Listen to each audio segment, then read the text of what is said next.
Questions? How'd it go out there? What did you see?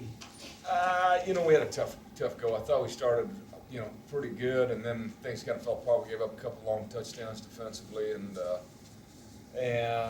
when that happened, things started to fall apart a little bit for us. One of the things I challenge the kids with is when you're going through this, you want to go out and I told them just play hard the whole game. I want a positive attitude. Don't turn on each other. Forget about what the score is at that point. Let's just keep playing and see what happens. And I thought the kids did that. I mean, we had a good attitude before the game. I thought when we left, I talked to them in the locker room afterwards about it. That's all you can do at this point. Just keep playing forward.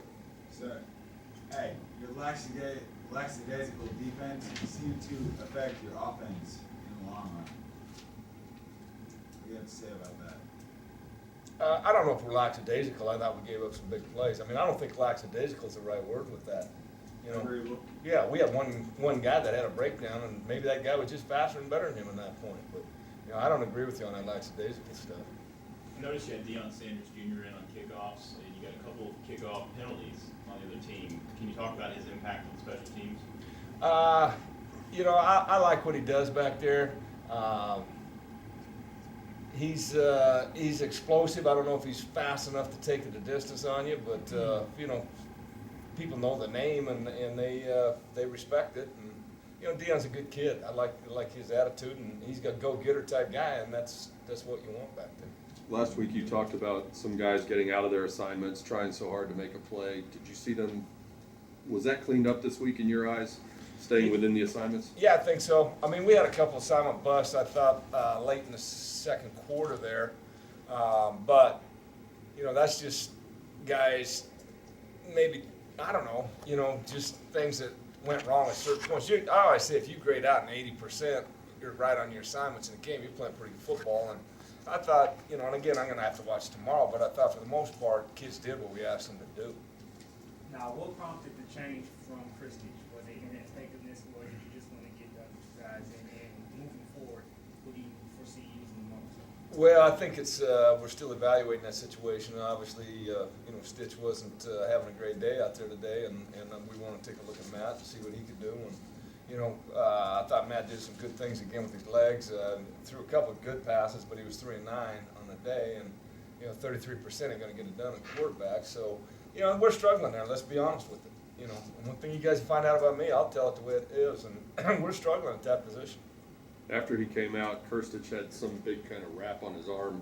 Was that part of the decision to make the move to Matt? I really don't know because I let Dan handle all that. All I know is Matt came in, and I wanted to see what Matt could do, and then right at the end, Coleman came in, and then we got to evaluate that. Obviously, Stitch wasn't good enough today, and I think that's been part of our problem all along since Gilbert got hurt back in the South Florida game. What did you think of Matt when he took over? I thought he did some good things at times. I think we got to put in a package that's more compatible to him if we're going to go with him. To think he's going to read those routes and do those kind of things right now, I don't think he's ready for that. But we got 2 weeks to get him ready for a game, so we just have to see how that kind of sorts out. Allowing the big plays on defense, how big of a problem was that? That was a big time problem today. Yeah, I was really disappointed in how we let that happen. But they got behind us there twice and got big plays on us, and really that was the deciding factor in the game. I thought, we gave that up, and we weren't the same football team after that. Last 2 weeks, Kevin Pope stepped back into his linebacker role and does some great things. Can you talk about his efforts this season? That's the kind of kid you want to coach every week. He had 12 tackles today, had a sack, he had a tackle for loss. The only thing I'm disappointed is he should have caught that one-handed interception on one side.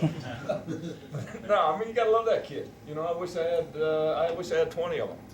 We wouldn't be sitting here talking about problems if I had 20 kids like Kevin Pope. At one point, Prescott Line was getting his ankle rewrapped, and then Luke Seeker got his bell rung. Was Kevin Pope ever lobbying to play both offense and defense and never come off the field at all? Well, I saw he headed over towards the offense at one point, and I don't, I'm trying to coach the defense and get those guys straightened out. So, I'm sure he was thinking he was going in. So, that's just the kind of kid he is. I wish I had a whole bunch of those. Are you opposed to swapping players from offense to defense? No, not at all. My thing is, I want the best football players on the field. If a guy can play both ways, and that's hard at the college level, just because of the energy it takes, and that's hard to do. But you know, Kevin's one of those kids. He'd go both ways. He'd take 90 snaps on defense and 70 on offense, and you know, he'd go down heat exhaustion. So that's the kind of kid he is. Darius Joseph was pulled, it looks like midway through the third quarter. We Right. didn't see much of him. Was he dealing with any ailments or anything like that? No, not really. You know, he got 2 personal fouls there. We wanted to pull him a little bit on that. You know, I don't know if they're, I mean, I think there were effort things where he was finishing blocks, things like that. But, you know, there's a time when you got to pull off, but it wasn't a punishment deal, so to speak. I think we were taking a look at some different guys. The game was out of control then. Let's see if we can find a playmaker or something like that. Do you think you can get control of the next game? I don't know. We're gonna have to see. I mean, Tulsa's struggling just like we are. You know. I mean, every game is a struggle, but Right. Yeah, I don't know. I haven't even looked at Tulsa. let's see what happens. I have no idea what they're doing. So, you know, I'll be honest with you. I don't know. We'll figure that out. You know, starting next week. What'd you think of Luke Seeker? Yeah, I love Luke. Yeah, the guy just plays hard. Every time he's in there, he makes something positive happen. You know, he's you know, he's too slow. He's this, he's that, but he's a football player, and he just makes things happen. I like those kind of kids. I mean, I wish I had a whole bunch of them. Coach, 8 tackles for loss, 3 sacks, and a forced fumble. What are you doing differently on the defensive side of the ball to get some more pressure, some better pressure like that? We just got to keep fires on and doing some stuff. You know, part of the problem I think is this is going into year 7. There's a lot of film on what I do. I'm going to change some things. What we do from a pressure standpoint. The thing that people got to understand too is with the offenses these days, they spread the field, and to me, the game of football's changed. It's about one-on-one matchups now, and we didn't win some one-on-one matchups today. One more. Offensive line only allowed 2 sacks today. You made any adjustments to, it seems like your sacks totals are less than Yeah, I think that group's getting better and better. You know, Tim Davis came in and did a great job of coaching those guys, and I think those guys are starting to believe in each other. And you know, I don't know if it was the switch, you know, inside with the center and guard, but those kids I thought played pretty good today, and that was a major problem earlier in the year before I took this thing over. Okay, thanks, guys. Well, players, just a minute. All right.